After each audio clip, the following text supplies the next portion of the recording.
ناظرین، آج ہم آپ کو ایک معصوم بچے کا درد بھرا واقعہ سنائیں گے کہ کیسے وہ اپنے مرے ہوئے باپ کی قبر پر بلک بلک کر رو رہا تھا۔ حضرت عیسیٰ علیہ السلام کے زمانے میں دو غریب میاں بیوی رہتے تھے۔ اللہ پاک نے ان کو ایک بیٹے سے نوازا تھا۔ ہر ماں باپ کی طرح وہ اپنے بچے سے بہت پیار کرتے تھے۔ اس بچے کی ماں کی خواہش تھی کہ میرا بیٹا بڑا ہو جائے گا تو میں اس کو حافظ قرآن بناؤں گی، لیکن ایک ایسا دن آیا کہ باپ کام پر گیا اور حادثے میں اس کی موت واقع ہو گئی۔ جب گھر میں یہ خبر آئی تو ماں اور بچے کی رو رو کر بری حالت ہو گئی، اور ماں بلک بلک کر رو رہی تھی اور کہہ رہی تھی کہ اب میں کس کے سہارے جیوں گی؟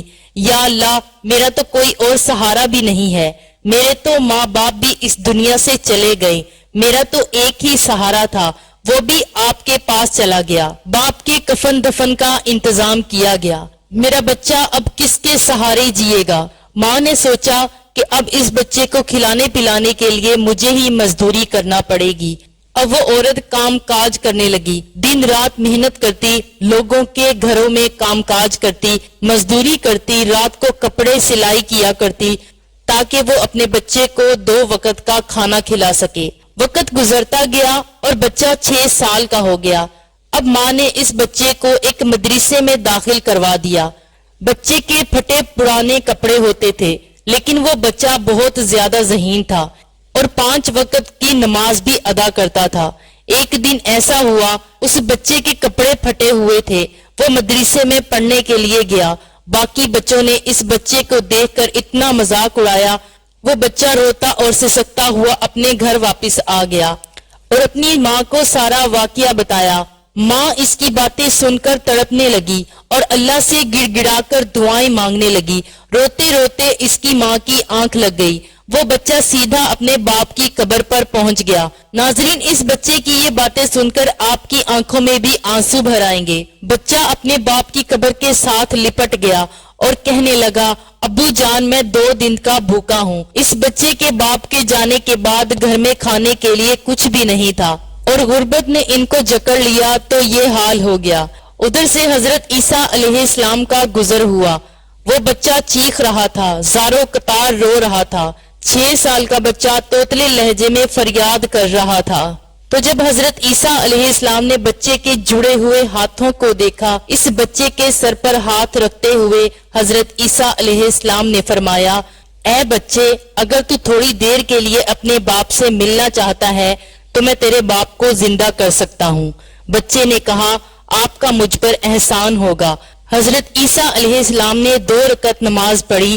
نماز پڑھنے کے بعد دعا کی اور قبر کی طرف اشارہ کرتے ہوئے فرمایا، اے مردے، اللہ کے حکم سے زندہ ہو، اے مردے، اللہ کے حکم سے باہر نکل۔ جب حضرت عیسیٰ علیہ السلام نے یہ فرمایا تو ایک دم سے قبر پھٹی اور وہ شخص صحیح سلامت کلمہ پڑھتا ہوا باہر نکل آیا۔ یہ کہتا ہوا باہر نکلا، لا الہ الا اللہ، عیسیٰ روح اللہ۔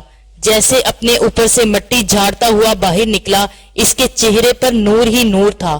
تو حضرت عیسیٰ علیہ السلام کو یوں محسوس ہوا، اس کی قبر پھٹی، سبحان اللہ، اس کی قبر جنت کے باغوں میں سے ایک باغ بنی ہوئی تھی۔ اس کی قبر کے اندر سے عطر کی خوشبو آ رہی تھی اور قبر میں جنت کی خوشبو پھیلی ہوئی تھی۔ اس شخص نے جیسے ہی اپنے بیٹے کو دیکھا تو اپنے بیٹے کے سر پر ہاتھ رکھتے ہوئے اپنے بیٹے کو کہا، اے میرے بیٹے، میں نے اپنے دونوں کانوں سے تیری فریاد سن لی ہے۔ اے میرے بیٹے، وہ مزہ امیری میں نہیں ہے جو مزہ غربت میں ہے۔ ایک نصیحت سن لو، وہ سکون اور اطمینان امیری میں نہیں جو سکون اور اطمینان غربت میں ملتا ہے۔ میرے بیٹے، امیری میں تو صرف سکون کے سوا کچھ نہیں ہے۔ اگر تم سکون حاصل کرنا چاہتے ہو تو اللہ کے حضور جھک جاؤ۔ جب بھی مانگنا، جو بھی مانگنا، صرف اللہ پاک سے مانگنا۔ تیرے باپ نے اپنی ساری زندگی غربت میں گزار دی اور میں 3 دن کے فاقے کاٹتا تھا اور مجھے 3 دن کھانے کو کچھ نہیں ملتا تھا۔ میں نے جب بھی کھایا حلال کا لقمہ کھایا، تیری ماں کو بھی حلال کھلایا۔ تو جب بھی مانگنا صرف اپنے رب سے مانگنا اور کسی کے آگے اپنے ہاتھ نہ پھیلانا۔ میرے بیٹے، اگر تم اللہ کے نیک بندے بننا چاہتے ہو، یہ 4 دن کی زندگی ہے، گزر جائے گی۔ اس کے بعد کیا ہوگا؟ موت آئے گی۔ اللہ اکبر. مر جانے کے بعد جب تو اٹھایا جائے گا تو پھر دیکھے گا کہ قبر کے اندر نور ہی نور ہوگا. باپ نے اس 6 سال کے بیٹے کو یہی درس دیتے ہوئے کہا کہ اللہ سے مانگنا غربت کی زندگی بسر کرنا، کیونکہ اسی میں سکون ہے، اور ایک لقمہ کھانا، ایک گھونٹ پانی پینا، ایک ایک گھونٹ پانی پینے کے ساتھ ساتھ جب سانس لینا تو اپنے رب کا شکر ادا کرنا. یہ کہتے ہوئے ایک بار پھر سے وہ شخص کلمہ پڑھتا ہوا حضرت عیسیٰ علیہ السلام کی زیارت کرتے ہوئے یہ شخص ایک بار پھر سے مر گیا. اس کے بعد اس بچے نے اپنے باپ کی نصیحت پر اس قدر عمل کیا کہ جب بھی مانگتا اللہ تعالیٰ سے مانگتا، کہ اللہ تعالیٰ اس قدر اس بچے کو عطا کیا کرتا کہ بڑے بڑے بادشاہ بھی اس کی امیری پر رشک کرنے لگتے. اللہ تعالیٰ فرماتا ہے کہ درختوں کے پتوں کے برابر گناہ کرو، میں تمہارا رب ہوں، معاف کر دوں گا، مگر 2 گناہ مت کرنا، کیونکہ ان گناہوں کے بعد میری کبھی بھی تم سے صلح نہیں ہو پائے گی. پہلا یہ کہ جو تمہارا سر ہے، جس میں سوچنے کی صلاحیت، بولنے کی، سمجھنے کی صلاحیت موجود ہے، سر کو جب بھی جھکانا اپنے رب کے آگے جھکانا، کسی غیر کے آگے نہیں جھکانا. اللہ تعالیٰ کے ساتھ کسی کو شریک مت ٹھہراؤ. زندگی میں جب بھی پریشانی آئے، جب بھی برا وقت آئے، تکلیف آئے، مصیبت آئے، تو تکیہ پر سر رکھ کر رونے سے بہتر ہے کہ سجدے میں سر رکھ کر رو لیا جائے. اس سے اللہ بھی راضی ہو جائے گا اور تمہاری پریشانی بھی دور ہو جائے گی، کیونکہ میرا رب 70 ماؤں سے بھی زیادہ پیار کرنے والا ہے. ایک بچہ اپنی ماں سے بلک بلک کر کوئی چیز مانگتا ہے تو ماں مجبور ہو کر بچے کو وہ چیز جہاں مرضی سے لا کر دیتی ہے. تو جب اللہ پاک کے آگے گڑ گڑا کر رو کر مانگا جائے تو کیا وہ ہمیں واپس خالی ہاتھ لوٹائے گا؟ اگر کسی بندے سے مانگے تو بندے کے ہاتھ میں نوالا اور منہ میں تانا ہوتا ہے، لیکن وہ رب کی ذات ہے جو دیتی بھی ہے اور دے کر پچھتاتی بھی نہیں، اور میرا رب بھی راضی ہو جائے گا اور سب کی پریشانی بھی دور ہو جائے گی. اور اللہ کریم نے فرمایا جو انسان دوسرا بڑا گناہ کرتا ہے کہ اپنے والدین کو دکھ مت دینا، والدین کو درد مت دینا، ورنہ میں روٹھ جاؤں گا، ناراض ہو جاؤں گا، اس پر میرا قہر ٹوٹ پڑے گا، اس پر میرا عذاب نازل ہوگا، اس پر فرشتوں کی بھی لعنت ہوگی. بے شک اللہ پاک ماں باپ کا دل دکھانے والوں کو کبھی معاف نہیں فرماتا، اور نہ ہی اللہ پاک کی ذات کے ساتھ کسی کو شریک ٹھہرایا جائے.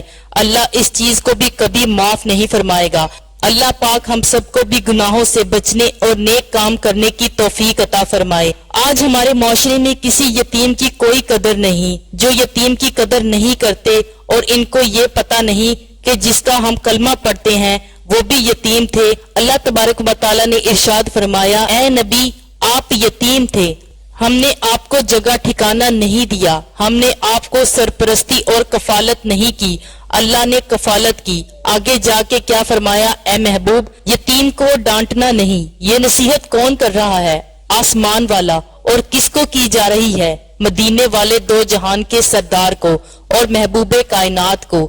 اے محبوب کائنات یتیم کو ڈانٹنا نہیں. تو جب محبوب کائنات کو آسمان سے یہ آرڈر مل رہا ہے کہ یتیم کو ڈانٹنا نہیں، تو آج ہم ان یتیموں کے ساتھ کیا کر رہے ہیں؟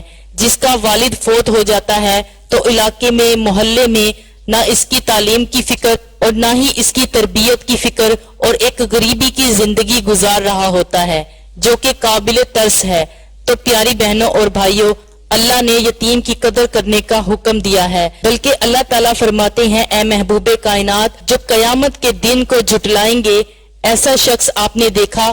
پھر اللہ پاک نے خود ہی بتلا دیا، جو یتیم کو درد دیتا ہے، ڈانٹتا ہے، اس سے جھگڑتا ہے، یہی وہ شخص ہے جو قیامت کے دن منکر ہوگا. اگر یہ قیامت کے دن کا اللہ تعالیٰ سے ارشاد ہوتا تو آج یتیم کی عزت کر رہا ہوتا. بلکہ دوسرے مقام پہ فرمایا، جو آدمی کسی یتیم کے سر پر ہاتھ رکھتا ہے، پھر اللہ پاک اس بچے کے سر کے بال اس کے ہاتھ کے نیچے آئیں گے، اللہ تبارک تعالیٰ اسے نیکی عطا فرمائے گا، گناہ مٹا دے گا. بلکہ اللہ پاک یتیم کے مال کی خود حفاظت بھی کرتا ہے. تو اللہ تبارک و تعالیٰ نے یتیم کی قدر کی بار بار تلقین کی ہے، لہٰذا ہمیں بھی سمجھنا چاہیے، یتیموں پر خرچ کرنا چاہیے، شفقت بھرا ہاتھ پھیرنا چاہیے، اسے محبت کرنا چاہیے، اخراجات باقی ذمہ داریاں وہ بھی لینی چاہیے۔ اللہ توفیق دے مجھے اور آپ کو یتیم کے سر پر شفقت والا ہاتھ پھیرنے کی، آمین۔ ناظرین، آج کا واقعہ امید کرتی ہوں کہ آپ کو بہت پسند آیا ہوگا۔ اگر ہماری آج کی ویڈیو آپ کو پسند آ جائے تو اس ویڈیو کو لائک اور شیئر ضرور کیجئے گا، اور مزید ایسے ہی معلوماتی ویڈیو حاصل کرنے کے لیے ہمارے چینل کو سبسکرائب ضرور کیجئے گا اور ہماری فیملی کا حصہ بنیے۔ اللہ حافظ۔